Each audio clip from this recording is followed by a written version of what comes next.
மே 16, 2026 இன்றைய நாளுக்கான இறை வார்த்தை.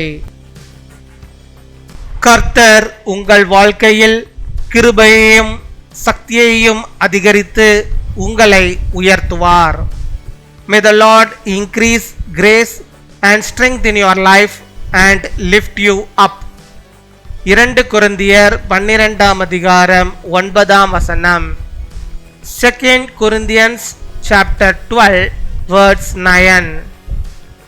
என் கிருபை உனக்கு போதும், பலவீனத்திலே என் பலம் பூரணமாய் விளங்கும். என் அன்பு சகோதர சகோதரிகளே, நீங்கள் பலவீனமாக உணரும் போது கூட கர்த்தருடைய கிருபை உங்களுக்கு போதுமானதாக இருக்கும். உங்கள் குறைகளிலும் அவர் தனது சக்தியை வெளிப்படுத்துவார். நீங்கள் தனியாக போராட வேண்டியதில்லை. அவர் உங்களோடு இருக்கிறார்.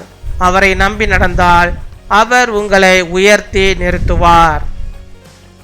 My grace is sufficient for you, for my power is made perfect in weakness. My dear brothers and sisters, even when you feel weak, the grace of the Lord is enough for you.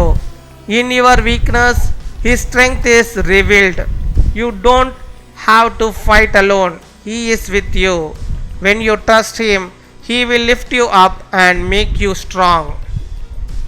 பின்வரும் ஜெபத்தை நாம் அனைவரும் சேர்ந்து சொல்வோம்.